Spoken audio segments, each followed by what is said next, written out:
You know the scene. Big yellow bus ahead, lights flashing. But what do all those lights mean? What are you supposed to do? Let's clear that up. It's the Ryan P. Miller Show!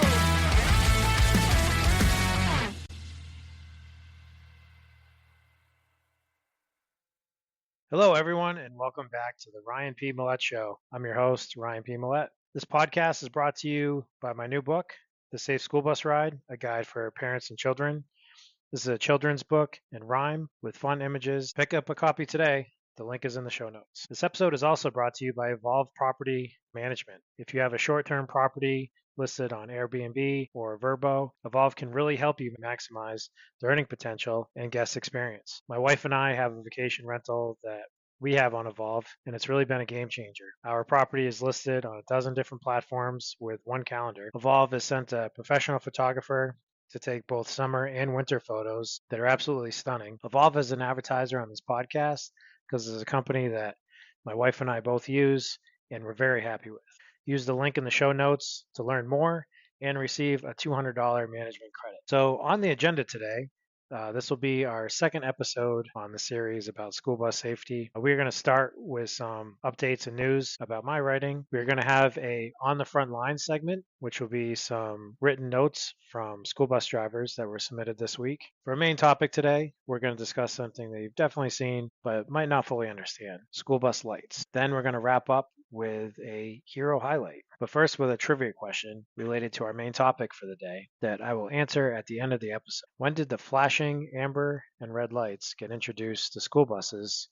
I'll ask again. When did the flashing amber and red lights get introduced to school buses? Okay, so first off, I have some news about my books, Walking With You and The Safe School Bus Ride. They are both now available on Amazon Kindle. They're also both available on Kindle Unlimited. So if you have that service, both books are free to read. So please check them out. And if you enjoy them, please leave a review. All right, for our next segment, On the Front Lines, I asked school bus drivers to tell me about their stories. So we had a few stories that were submitted in. The first one is from Teresa K. She wrote, "My first year of driving, I let off 4 siblings. The youngest was a little girl in kindergarten. I saw the older brothers, but lost sight of the little girl. She was nowhere in my mirrors, and I thought maybe she just ran up to the house. And when I got out of my seat, there she was, bent down, right next to my front passenger tire. Her backpack was open. When she got off the bus, her papers blew out, and she was bent down picking them up. Now my 6th year of driving, and I will never forget that. I tell it to everyone I'm training, count them off as they get off the bus, and if you don't see one, secure the bus and find them."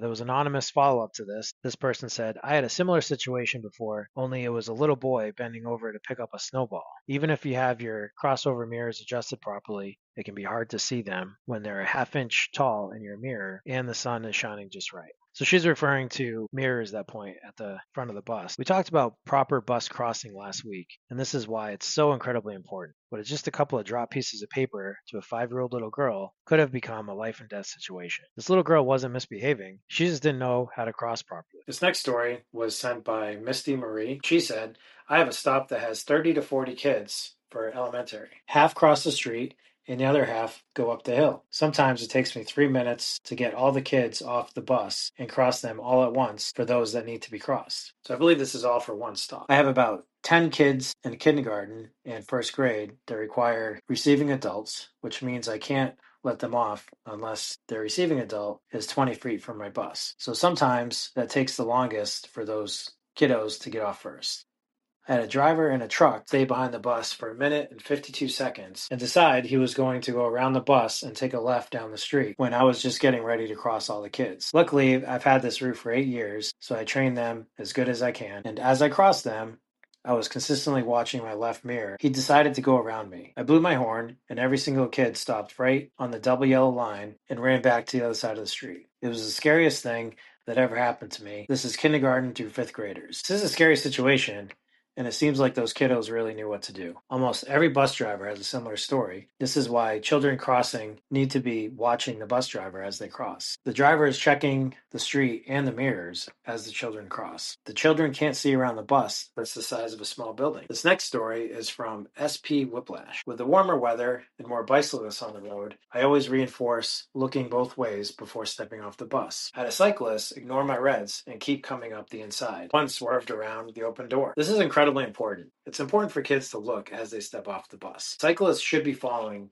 the same traffic laws as other vehicles, but they tend to see themselves more as pedestrians and may pass on the right side of the bus as your kids are exiting the bus. There also may be other safety concerns such as mud, ice, or even animals. So it's important for kiddos to look around as they step off the bus. Thank you to those drivers that sent me their stories. Ever feel like managing a vacation rental is like juggling flaming swords while riding a unicycle? Say hello to Evolve, proven profits. Less pressure, more cash flow for your vacation rental. With AI-powered dynamic pricing and human touch, $10,000 damage protection and $1 million liability insurance, and dedicated performance advisor. Increased listing exposure. Perfect for anyone who's tired of rental chaos. Use the link in show notes for a $200 management credit. School buses are built to be 70 times safer than a car when involved in a vehicle accident. But when our children are boarding and exiting the bus, it's often the most dangerous part of their day. Children and parents are often not as aware of risks and safety rules of a school bus as they should be. Do you or your child know where the blind spots of a bus are? Or where you should walk to be seen by the bus driver? Or what do in a school bus emergency? Or how to safely cross the street in front of a school bus? A safe school bus ride was written to give both parents and students a knowledge to build safe habits around their school bus. Let's keep these kids safe. Pick up your copy today. It's the Ryan P. Miller Show. Let's go.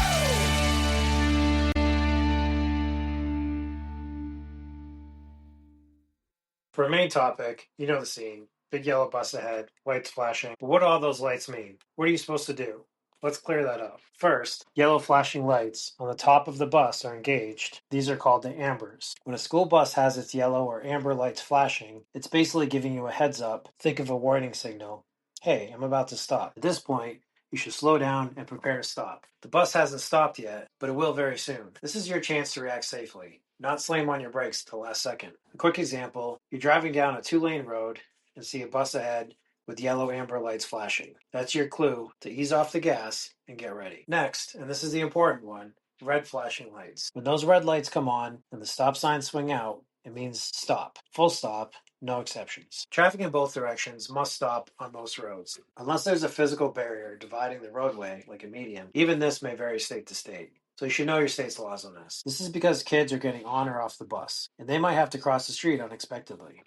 This is one of the most dangerous moments around a school bus. So remember, red lights flashing, stop, and stay stopped until the lights turn off and the bus starts moving again. Now let's talk about the four-way flashers, also known as four-ways or hazard lights. These are different. If a school bus is using its regular hazard lights and not the overhead yellow amber ones, or red lights, it usually means that the bus is stopped for a reason other than picking up or dropping off students. Maybe it's pulled over dealing with a mechanical issue. There may be an issue with a child or a group of children that the driver needs to immediately address. Parents, you know what it's like having 2, 3, or 4 kiddos in the back seat of a car or minivan. So remember, this is a vehicle that could be carrying 50 to 60 children with only the driver for adult supervision. So having to pull over to deal with a situation with a child on the bus is a very normal situation. In that case, the driver would pull over and throw their hazard lights on. So in this case, you would approach a school bus having their hazard lights on in the same manner that you would approach any vehicle. You do not need to stop as you would for red lights, but you should slow down, stay alert, and pass cautiously. So let's recap. Yellow amber lights are flashing. That means slow down, prepare to stop. Red lights are flashing, stop signs out, stop completely. Kids are nearby, either coming on the bus or exiting the bus. If the hazard lights or four-ways are flashing, proceed with caution. It's not a student stop. The bus is just pulled over to deal with something. Although this seems simple, I can say that there is a lot of confusion around how to respond to which type of lights. So it's important to understand what the different lights mean when you're interacting with a school bus. Now for our hero segment, school bus driver Anthony Burgess, who works for the Pinellas County School Department in Florida, was featured on ABC News and Good Morning America. He came up with a great idea of having students write down their favorite quotes and words of encouragement. He would then have discussions with those students about these quotes, and he would hang them on the ceiling of the bus.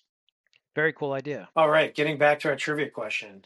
When did the amber or red lights first get introduced to school buses? School buses began using flashing yellow or amber and red lights in the mid-1970s, with the system becoming nearly universal by the end of the 1980s. The 8-way warning system 4 reds and 4 ambers, was adopted to improve safety as the road traffic increased during that era. These systems are part of the national standards for school bus design to increase visibility. Thank you for listening to the Ryan P. Millett Show. If you're a bus driver and have a safety-related story, I'd love to read it. Also, if you know a school bus driver, a teacher, a camp counselor, or anyone that works with children as a profession and has done something very cool or has been exceptional, I'd also love to read that. Please email me at ryanpmillettbooks@gmail.com, and maybe we'll put that on the show. Again, you can email me at ryanpmillettbooks@gmail.com. So please subscribe to the feed. If this information benefited you, please give a review. Also, please share this with anyone that you feel may benefit from this episode. Have a great week.